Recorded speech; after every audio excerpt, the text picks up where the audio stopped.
The Illuminate Arts and Faith Conference in Chattanooga, Tennessee wants to help you find your tribe. Do you get way too excited about quoting Wendell Berry or C.S. Lewis in conversations with coworkers? Does your Spotify playlist include hymns, a little jazz, and a whole lot of Andrew Peterson? Join your tribe at Illuminate March 31 and April 1 for education and inspiration from speakers Russ Ramsey, Douglas McKelvey, John Hendricks, and others. Find a complete list of session topics and ticket information at southern.edu/illuminate. In 2024, I set out to meet as many poets as I could and spend an hour with each one. I got more than I bargained for, more insight, more clarity, more hope. It's proved to be one of the richest highlights of my life. 17 writers, 17 deeply human conversations that made me sit up and pay attention. Franz Kafka once said, if the book we're reading doesn't wake us up with a blow to the head, what are we reading for? A book must be the axe for the frozen sea within us. And that's what I hope this new book will do. I hope it wakes us up, my friends. I hope these conversations will be the catalyst for something to be reawakened, re-enchanted, and reinvigorated. It's called An Axe for the Frozen Sea, Conversations with Poets About What Matters Most. I'm Ben Palpin, and I hope you'll come and listen in as I spend a little time with poets like Lucy Shaw, Malcolm Guite, Dana Gioia, and Lee Young Lee. Pull up a chair at the table as we dig into what it means to write well and to live well. An Axe for the Frozen Sea is now available from Rabbit Room Press. Visit the store at rabbitroom.com, or better yet, ask about it at your favorite bookseller. So for me, my own healing, my own growth, my own maturation is hand in hand with my creativity. And that doesn't mean that, I think a lot of times so much of our creativity comes out of our brokenness. So I'm not suggesting that only virtuous people can be creative. But it's that in learning to deal with our brokenness, that we have this sort of opening in ourselves to do creative work that hopefully is a contribution to the world around us. Welcome to the Habit Podcast, conversations with writers about writing. I'm Jonathan Rogers, your host. Besides being an award-winning teacher and professor of theology and ethics at Lipscomb University, Lee Camp hosts No Small Endeavor, a podcast that asks, what does it mean to live a good life? What is true happiness? What are the habits, practices, and dispositions that facilitate human flourishing? Lee Camp explores these and similar questions with some of the most influential authors, scientists, artists, psychologists, philosophers, and theologians. I've known Lee a long time, so it was a particular pleasure to sit down with him for this conversation. Lee Camp, I'm so happy to have you on the Habit Podcast. Thank you for being here. Jonathan, it's great to see you. It's good to be back on the Habit Podcast. I think this is my second time. It is. It's your second time. Yep. Very pleased to be back. Yeah. So excited to see what's going on with your show, No Small Endeavor. Give me what's your 90-second, what's your elevator pitch for what No Small Endeavor? Yes. So No Small Endeavor is a show exploring what it means to live a good life is our tagline. And so we're a long format interview show on podcast and public radio. And we talk to theologians, philosophers, scientists, psychologists, psychiatrists, social scientists, artists, musicians, occasional politician, activists, all asking this question, what's it mean to live a good life? And so it's very diverse, and yet this central driving question of what does it really kind of look like to live a good life? My academic field is in ethics, and so I have read and taught a lot around virtue theory. And so that informs a lot of the way I kind of go at a lot of these interviews of what are the habits, dispositions, skills that enable a flourishing human life, and considered both individually and communally. And so it's a wonderful time, and we get to talk to a lot of wonderful folks. And I'm always learning about how to experiment in living. Gandhi had that phrase about experiments in living. And so I feel like I get to do work that's always allowing me to think about experiments in my own life. Whose phrase is that? Experiments in living? Gandhi. He uses that phrase in his autobiography. Yeah. Gotcha. I didn't understand what you said. I didn't know that phrase. I love it. And so you're on 34 NPR stations, is that right? Yeah, I think currently that's what the count is. We're mostly in the Southeast. I think we're all over Georgia, South Carolina, Middle Tennessee, a little bit in the Midwest, and all the way out to Alaska, somewhere in Alaska. So yeah, that's great. I'm surprised at how many times when I turn on the car, it's Lee Camp's voice that's coming at me. I don't know how many times. I'm sorry to do that to you, Jonathan. Yeah. I don't know how many times a day or a week they play you on the local NPR station, but it seems like a lot. Yeah. We're very thankful. We're very thankful for Nashville Public Radio and them trusting us in the partnership that we have with them. Yeah. Okay. So as you can imagine, my ears perked up when you use the word habit. Habits and dispositions. Yeah. Of flourishing. Tell me about that. What are some habits? What are some dispositions that lead to human flourishing that you have discovered or been reminded of in this process? Yeah. Well, I mean, one of the, going back to Aristotle, and this gets picked up in the Christian tradition in the Middle Ages with Aquinas, but with Aristotle, the so-called cardinal virtues, courage, prudence, temperance, and justice.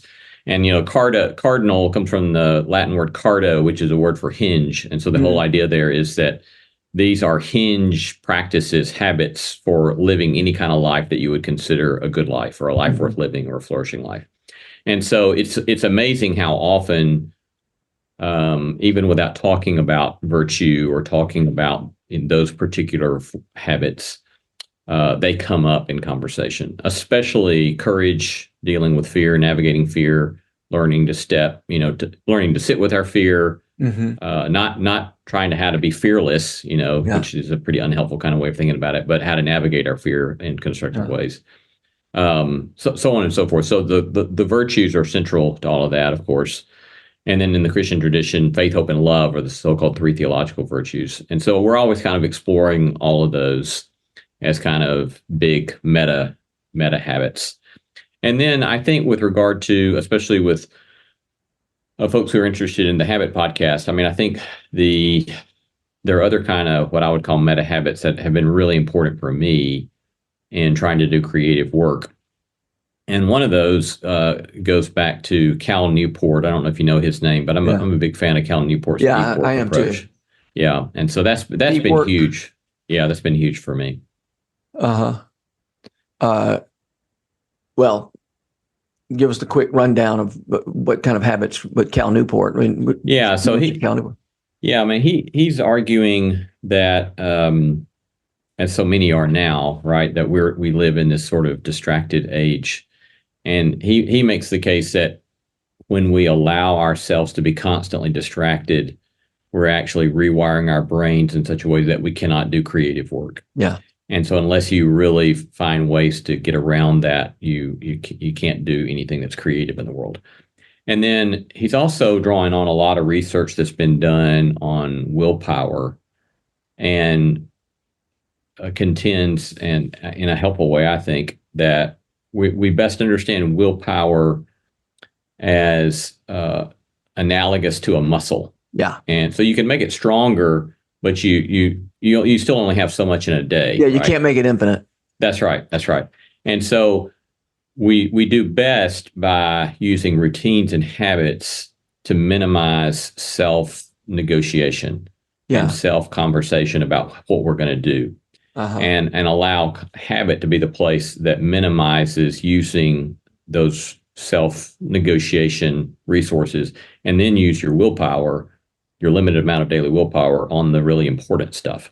Yeah. And so the important stuff in this case being these times of so-called deep work, which is simply deeply focused work on some given area that relates to your professional endeavors or your vocational endeavors, where you set that side of time and that's all that you're doing. So, that he has these routines. And so I have my own routines about how I go about doing that. But it's really setting this time aside. And he contends, and this is true from my experience at least, that even advanced deep work practitioners you really only get about up to a maximum of 4 hours a day of really focused creative work. And, for me, I would say the average is more like 2.5 to 3 hours a day. Yeah. But when you do that, it's amazing how much you can get done if you really do it and lean into it. So that's been huge for me in the last 5, 6, 7 years in trying to do the work I'm doing. Well, I mean, talking about what, brain wiring, the fact that I do so many different things on this laptop that I'm looking at you through right now means that whenever I try to be productive, whenever I try to write looking at the laptop, my brain and my body said, "What? I don't know what we're doing right now." And so I've started a practice of. I mean, you can see behind me, I've got this alligator behind me, this in my backdrop, which I think is a good way to remind podcast guests what's at stake if they don't screw it up. That's right. That's right. Yeah, but my new practice is to when it's time to say write fiction, to turn around to the other side of the table and face the alligator. Huh. I've called it facing the alligator, where I'm saying to myself, I know there's a lot of different things that happen on a laptop, but I'm going to, tell my body when I'm facing this way, and I've just got my notebook, no electronics, we're facing the alligator. I'm trying to train my body that when I'm sitting at the other side of the table, because I don't have another room I can go to. Right. But I do have the other side of the table, and I can face away from. I can not look at a screen while I'm doing this work. I think I've never really learned how to compose on a screen on a computer. Yeah. Really. Anyway. Yeah. So. I think that's great. I mean, for me, and this is another. We had an interview with Charles Duhigg, who's got that big bestseller on habits, The Power of Habit, and and he talks about how. We typically think about a habit as kind of the routine that we do without thinking. And he says it's better to think about a habit as first the cue that gets you into the routine, and then the routine is second, and then a reward at the end. And he says, if you really want to change the routine, you've got to think about the cue and the reward and configure them appropriately. And he does a really helpful job in his book, I think, about kind of describing what all that entails and looks like. But there I hear you saying you're using this physically turning your body and setting yourself in a new place as the cue, and then you do your routine. And I don't know what your reward is on the other side, but I hopefully think a book. Yeah, yeah. But I don't have the reward. I need to think on that. Yeah, kind of on a daily basis. What the reward might be. I mean, actually, I go out and look at my little cherry tomatoes. Once an hour, whatever it is. Yeah, that's right. Yeah. This time of year. Yeah, for me, I this summer, I've not been happy.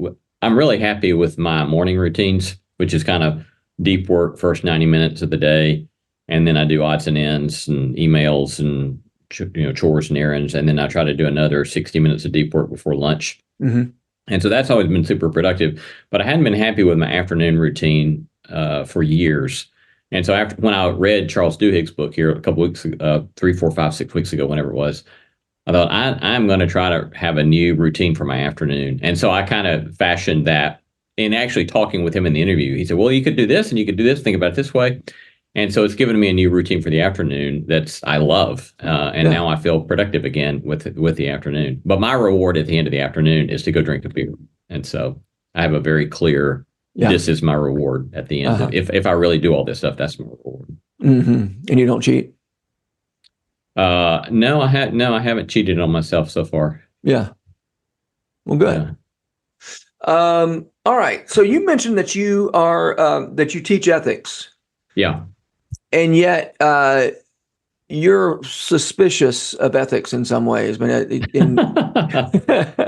Yes. Very much so. You speak of the grave damage ethics is doing to human flourishing. That caught my attention when your publicist sent me that on a list of things you like to talk about. I was like, I want to hear more about why Lee Camp is opposed to ethical behavior. Yeah.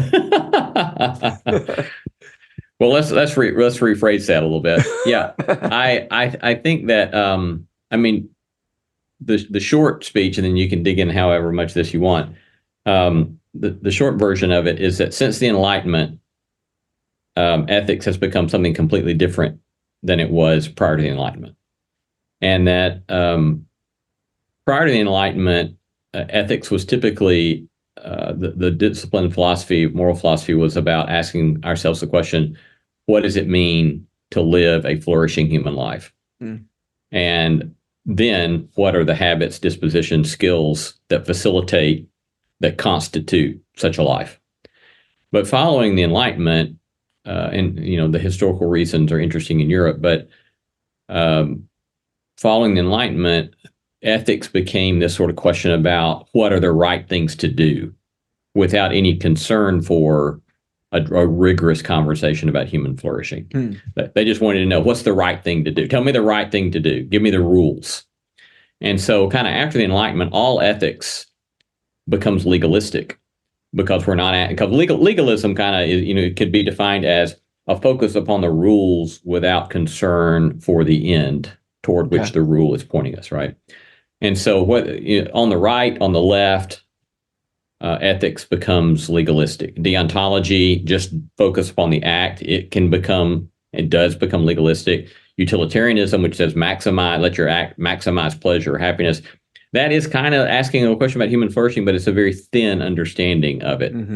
And so in the Western world, ethics becomes a privatization, we might say, of the good.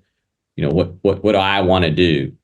And so another kind of significant thing here is that it's a completely different way of thinking about freedom as well. So in our day and age, we tend to think of freedom as the right to do what I want.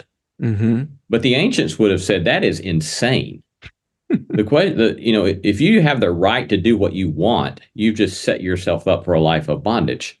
The question is, are you really free? And real freedom is going to be the capacity to do what one ought that will facilitate human flourishing. And so these are huge ideas, but they're very alternative ideas. And so, and it doesn't mean if we go back to kind of pre-Enlightenment stuff, that's all solve all our problems. Then they just says, but it sets up a very different way of thinking about the questions that we need to be giving attention to. Well, when you use the language of human flourishing, I take it you mean something bigger than my personal flourishing. For sure. Yes. Yeah. It would be both. I mean, right. So, again, going back to Aristotle, right? Or you could go back to the Hebrew prophets. For both Aristotle and the Hebrew prophets, there's no notion of flourishing that doesn't take into account justice or the community, right? Justice is just simply fairness, equity in the community. And so for Aristotle, because we are social creatures, you can't talk about eudaimonia, happiness, blessedness, flourishing, apart from talking about community. And similarly for the Hebrew prophets, similarly for Jesus, and so forth. Yeah, it seems like we've lost the ability to think in terms of, if my society doesn't get better, if my culture doesn't get better, I don't have a place to be a happy and flourishing person. Right. And so we have, the tragedy of the commons, where I'm sure you can help put this in words better than I can, but the idea that when you have the commons where everybody grazed their sheep, that was good for everybody, but one person could maximize his own wealth, whatever, by privatizing and taking away that common good, and that only takes you so far, right? You end up. The notion of privatizing, individualizing, and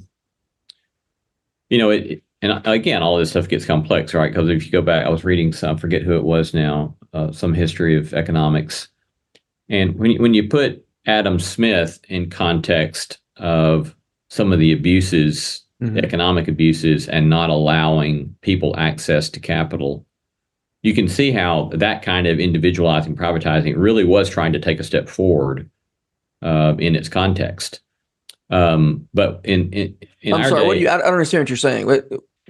So when you have people who have complete control over the land, the wealthy and the privileged classes that have control over the land, over rent income, everything, and then you have all the peons on the bottom of the economic ladder who just don't get access. And Adam Smith, the great capitalist, comes along and says, no, we can make things better by thinking in terms of private property, individualized. He's one of the great proponents of the individual Yeah. and individual economic rights and all that kind of stuff. And so it really does allow a lot of people to get access to stuff and a better life in terms of material pursuits than were previous. And so I think, with regard to the way he's trying to address poverty, it was a real contribution in relative terms. Yeah, I got you. But when it all boils down to when everything gets privatized and we think about everything being privatized and everything comes down to me and the individual, then all of the concern for community it's like an acid that eats all of that stuff away. Yeah. And then finally, it just begins to increasingly fall apart. We become this, individual siloed human beings. And we're now seeing the great epidemic of human loneliness and the rise of deaths of despair and suicide, overdose, all that kind of stuff, right? Yeah.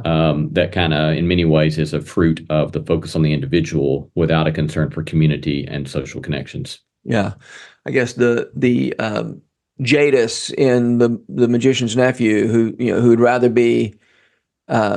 destroy the world and be the queen of a destroyed world than not be the queen, seems relevant. Yeah. Here. Yeah. There becomes a limit to how happy you can make yourself when you're siloing yourself off. Indeed. Through your actions. Yeah. We did another interview with these guys who were the head and the co-director of the world's longest running study on human happiness at Harvard. And this has been talked about a lot.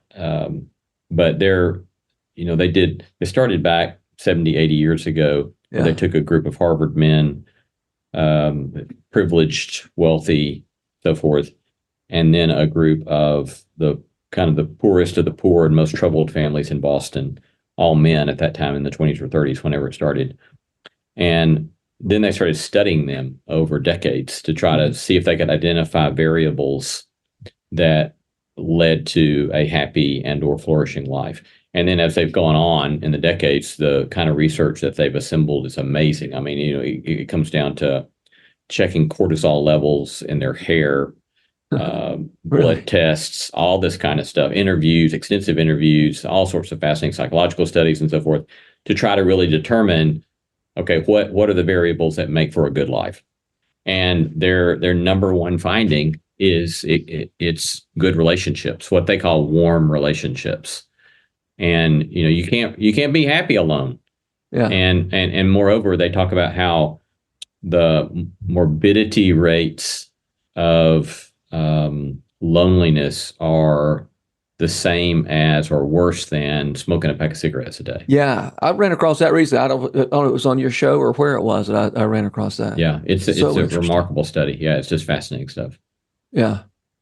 So if you sit alone and smoke cigarettes, it's all the worse. That's right. If you're going to smoke cigarettes, smoke them with somebody else. Well, I've wondered. I mean, I remember, when I worked in an office, I thought about taking up smoking just because the people out there taking their smoke breaks. I mean, I know there are some risks to smoking, but it seemed like they were actually relaxing in the middle of the day in a way that I wasn't whenever I wasn't taking a smoke break. I'm happy to report that I did not take up smoking. Yeah. But they seemed like they were having a great time. Yeah. Maybe we can find even healthier ways. Yeah. To enjoy one another. Yeah. Yeah. Right. Did your high school have a smoking area, a smoking barrel?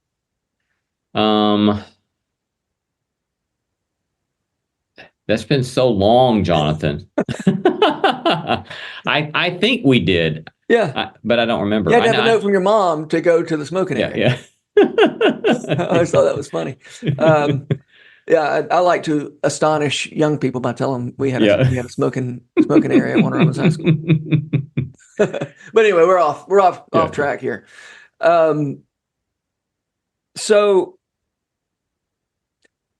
to return to the idea of ethics, you're saying the way we would define ethics since the Enlightenment has privatized ethics in such a way that that's the danger to human flourishing, that you see ethics. Insofar as you see ethics as a threat to human flourishing, you're talking about the kind of ethics that privatizes and individualizes our behavior. Yes, but more as well, and that the whole frame of it isn't asking the question of the good. Right. So it's asking the question about the right and wrong, but it's not asking the question about the good. Right. So Okay. so the good is thought of in terms of the telos of being human. What's the end goal? What's the purpose? What's the aim? What does it substantively mean to live a good life? Yeah. And you can go through ethics classes these days, where they'll give you all these dilemmas, right? Do you, Yeah. And some of them are kind of horrific, but do you kill the one to save the nine? That kind of stuff. Do you turn the switch on the track to kill your child and save 20 people on the other track, or you let it go on through and kill the 20 and save your child?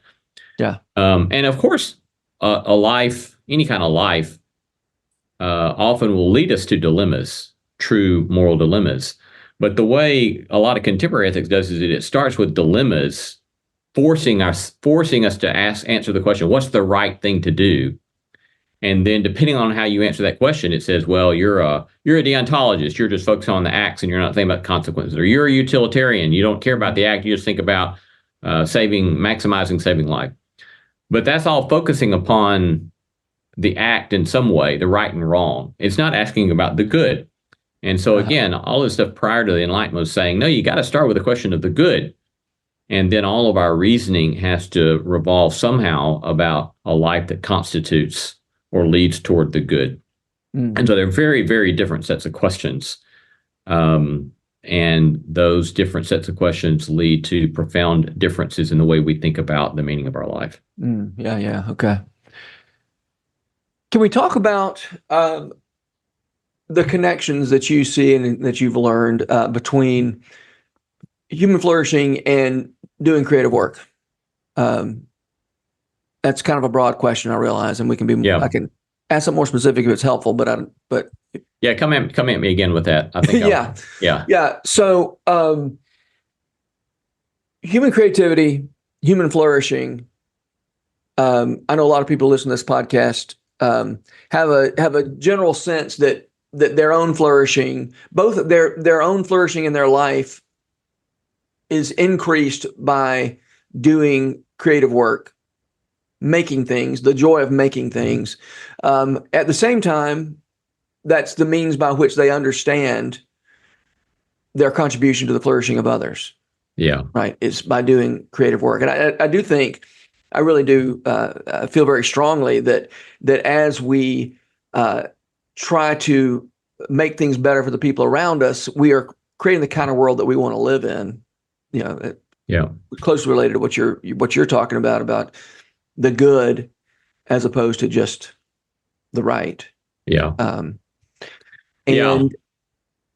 mean, you've been making things for a long time, right? I mean, you're a professor, and sometimes it's easy in professor world to drift off into left brain world, creating ethical dilemmas to stump the chump in the classroom.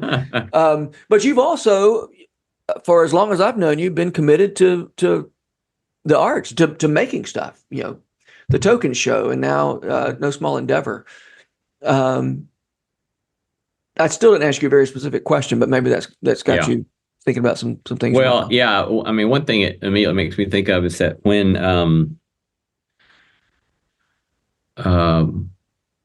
so Token Show, for those who don't have any idea what world that is, this was a live stage variety show where we had each episode was kind of geared around some sort of question about moral philosophy or social ethics or some theological question. And we'd have a band and we'd have guest vocalists and interviews and comedic sketches and all that kind of stuff.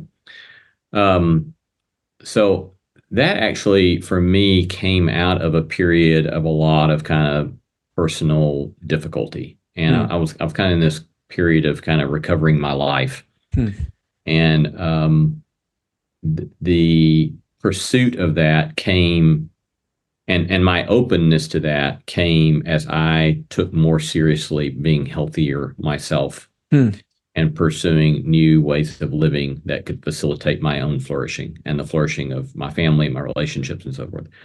And so in my mind, these are like immediately linked. And I don't know how for myself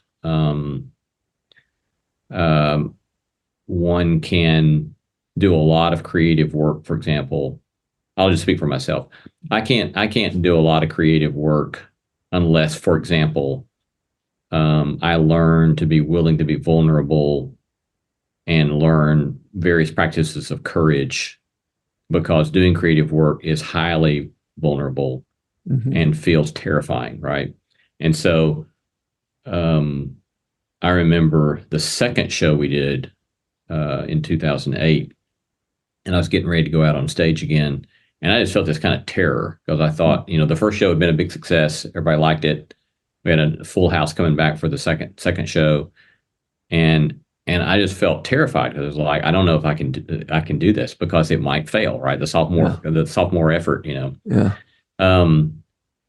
And so that kind of stands in my mind as this is what I think so much of the creative process is we begin to have a greater capacity to make a contribution to the world around us as we deal with our own shit.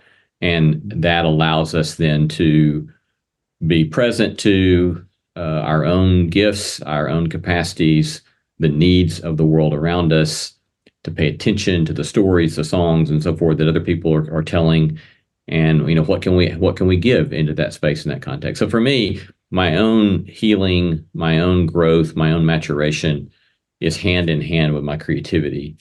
And that doesn't mean that, I think a lot of times so much of our creativity comes out of our brokenness. So I'm not suggesting that only virtuous people can be creative. But it's that in learning to deal with our brokenness,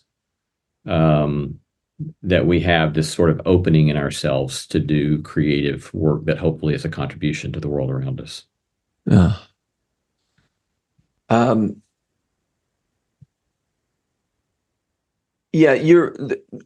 a helpful way to talk about.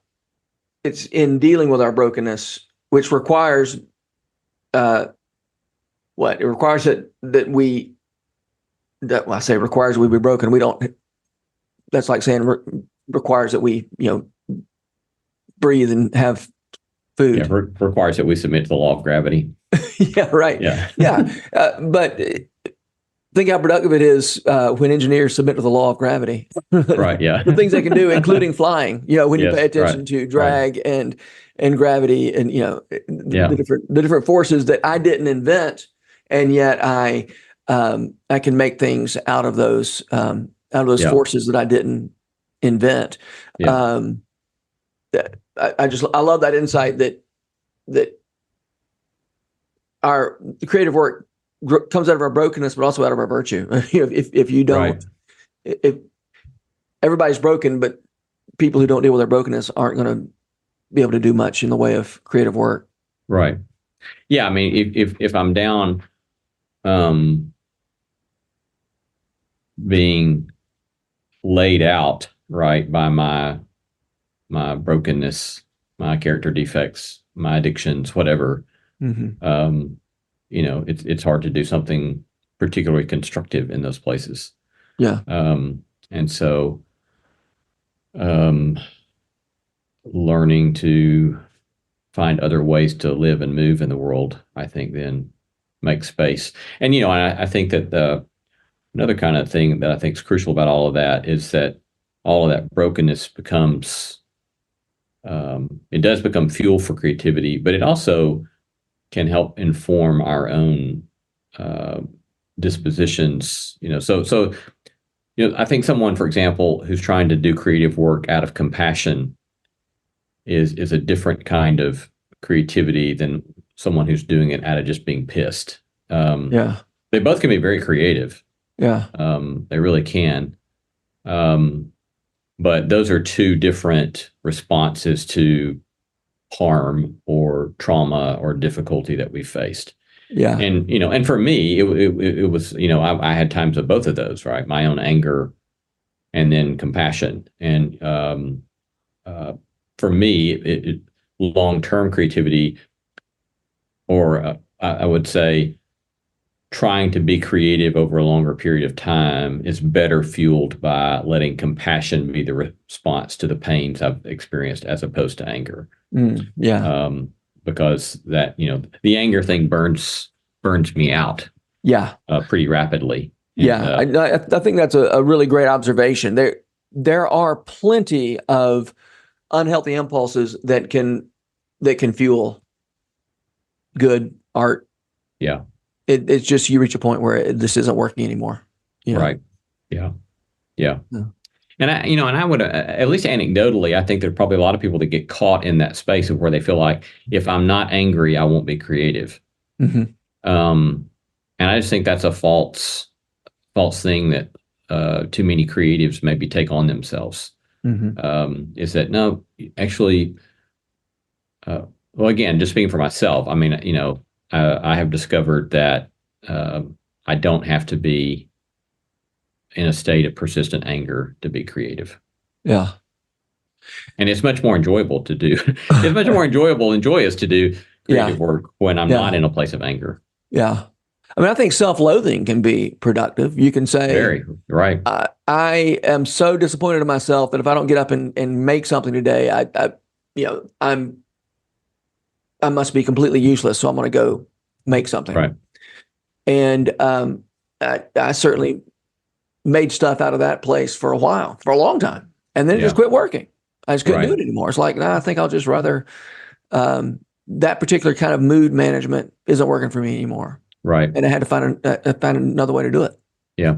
Well, that goes back to the whole virtue conversation, right? So with virtue approaches always ask us, what's the best way to do the good thing? What's the best way to do the right thing towards the good? And so if the choice is, wasting my life and being a slug, or getting myself up and doing something, well, the latter probably is better. Mm-hmm. But to do the latter in a way, the line, to do the virtuous thing in a virtuous way, that's what virtue ethics is asking. And so that means that our inner motivations, our dispositions are formed in such a way so that it really is a place of delight in doing the good thing, right? And so if I'm doing something creative, well, good. But if I'm doing something that's creative that comes from a place of delight, all the better, right? Yeah. And so that's what this kind of sets of questions are asking us. What's it look like to grow and mature as a human being, so that what we do well, we're doing it in the best way, or a maturing way, a flourishing way. Yeah. So good.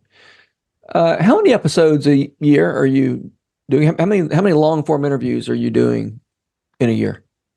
We have something out every week, but some of those are reruns. I think we're doing about 32 episodes a year. So do you find it hard to be, so you're having these conversations that hopefully are formative for your listeners. I mean, that's your goal. Right. That's one of your goals. How do you have any trouble finding it formative for you? Like, in other words, you have this conversation and then you got to prepare for the next one. Okay, I'm going to use I statements. I have these great conversations every week. And sometimes it's like water running off a duck's back, because I've got to go off to the next, prepare for the next great conversation. And I'm not really marinating in the goodness that is happening. Yeah. Do you deal with that at all? Has that ever happened to you? For sure. Yeah. I mean, I can forget stuff, like today I've got a interview this afternoon with Rabbi Shai Held on his new book, Judaism is Love. And so I've been reading the book over the last week, and this morning I was writing the interview.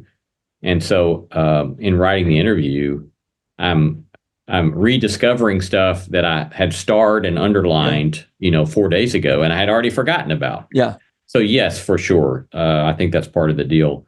But one thing that I have been doing recently as a sort of antidote to that is that I have been trying to just slow down and at least camp out on certain ideas and or books and just sit with them for a long time. So right now, I'm got two particular books that I picked up reading when I was doing some study abroad last semester. And, one's a contemporary theologian, and one was Epictetus, 2nd century AD, Greek philosopher. And I found what they said so important and so potentially transformative for my life and the way I understand life that I'm thinking I really need to get this stuff down. And so I usually don't read books more than once, but I'm replowing these books repeatedly to try to really get it down. And then once I really get it down, then I'll go on to something else. And so I'm trying that for this season of my life. I'm still reading all this other stuff for interviews and so forth. But really find the things that I think are going to be most formative for me and sit with them for a long time and see what happens. Yeah.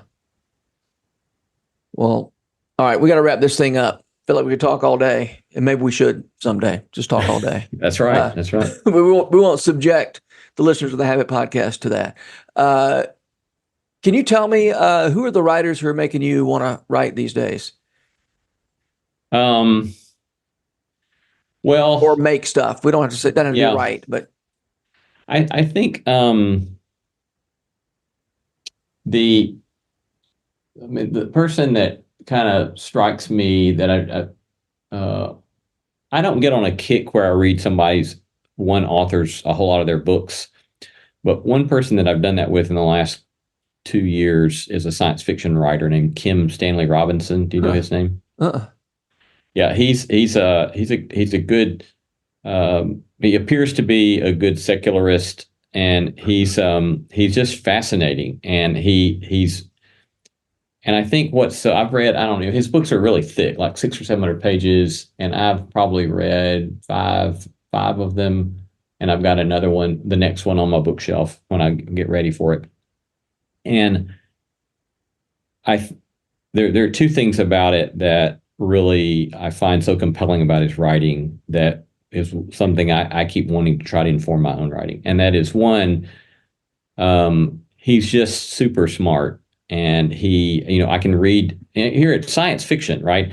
But I remember the first book of his I read, I felt like I had just taken an undergraduate course in climate science and finance and international politics.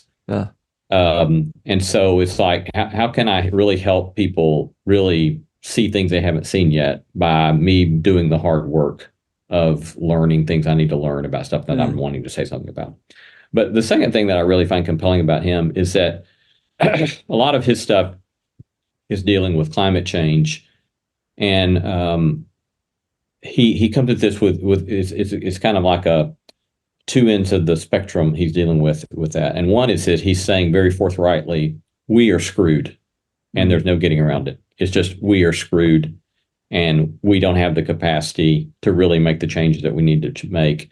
And we're heading into a time in human history where we're going to realize we have screwed up.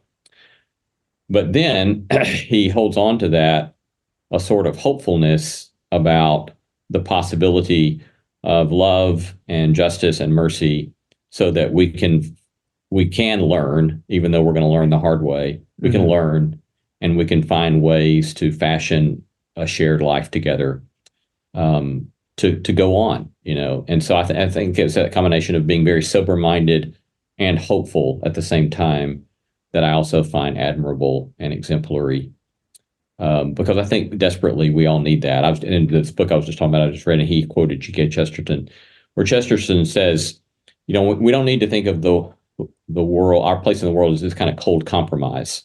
But instead, we need to simultaneously hold on to the fact that the world is like an ogre's castle that's horrible, and at the same time, hold on to the fact that God's world is so full of beauty and possibility. And we need to be able to simultaneously storm the ogre's castle and then go home at night to our cottage and be grateful for the beauties of the life that we've been given.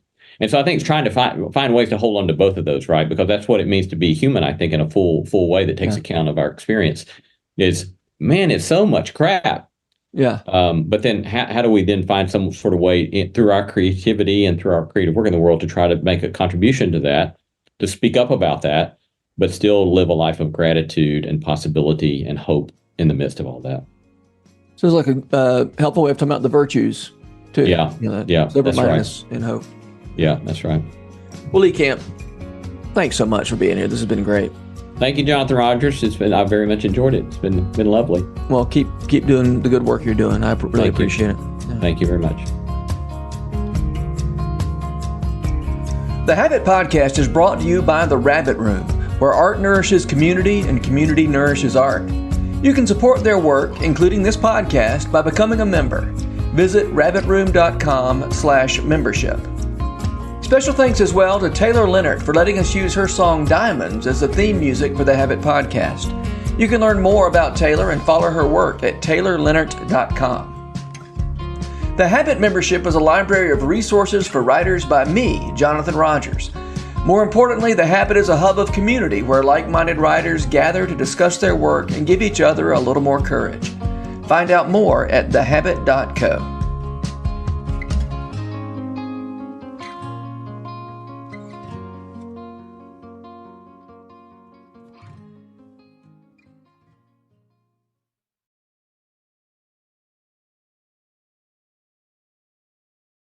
If you've enjoyed this podcast episode, consider joining the Rabbit Room membership.